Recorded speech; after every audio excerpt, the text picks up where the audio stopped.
My first impression of Papahānaumokuākea Marine National Monument was complete awe. Rocky pinnacles like NOAA and Mokuākea appear from the ocean seemingly out of nowhere. And islands like Laysan are covered with white sandy beaches meeting crystal clear turquoise waters. It's like the picture-perfect image of paradise.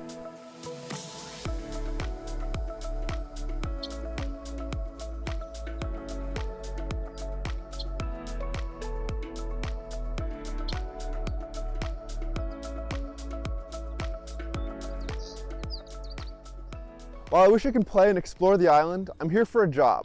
And my first assignment is to survey the island for Hawaiian monk seals.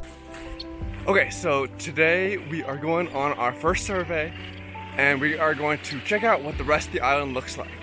And we finally made it to the windward side and it looks nothing like our picturesque little camp beach. As I was completing my first survey, I embarked on the windward side of the island and my paradise turned into a complete nightmare. Trash, plastic, fishing gear, and rubbish littered the entire windward coastline. And I'm finding everyday items that we all use, like plastic water bottles, toothbrushes, and even various types of shoes. This is what marine debris looks like. Marine debris is defined as anything that directly or indirectly, intentionally or unintentionally, gets disposed of into our marine environment. Marine debris can take different forms, from plastic to glass, from rope to scrap metals. I'm in a marine protected area, hundreds of miles from the nearest human communities. So how does all this rubbish get here? The thing with marine debris is that it doesn't just ruin the image of paradise, it breaks down from the inside out. I saw it taking over habitat from green sea turtles, falling into seabird nests, and covering beaches where the endangered Hawaiian monk seals live. Over the few months that I've been on Laysan, we disentangled multiple monk seals from marine debris. And I just can't help but think, what happened to the ones that we can't save? And seabirds don't know how hazardous marine debris is for their survival. I've even seen seabird chicks chewing on plastic fishing floats and playing with children's shoes. As I watch the albatross grow up, I've noticed that their boluses were filled with plastic too. Check out what I found here. So here, I just found an albatross bolus. This is basically albatross puke, and it's how they get rid of things that they can't digest. So this albatross bolus is mostly made out of plastic. I see some netting, I don't even know what this blue stuff is, rope fibers, along with all of the shells and algal debris that they can't digest.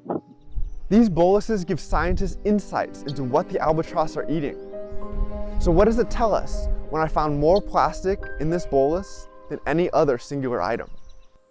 When a problem like plastic is everywhere, how do we solve it? There's so many people working on different solutions.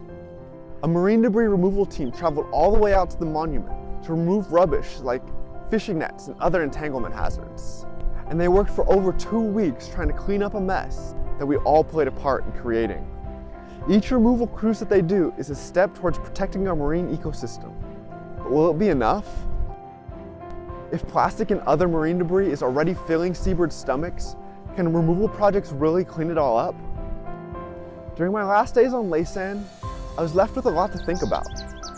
Pristine paradises like Papahānaumokuākea are all around us, but they're threatened. Threatened by the choices we make, the systems we live in, and the convenience culture that we've deployed. Real solutions start with ending plastic pollution at its source, redesigning our systems to be plastic-free, and turning our rubbish into products until all that's left is materials that can naturally degrade. It's called a circular system, where trash doesn't end up in our oceans, because trash isn't created at all.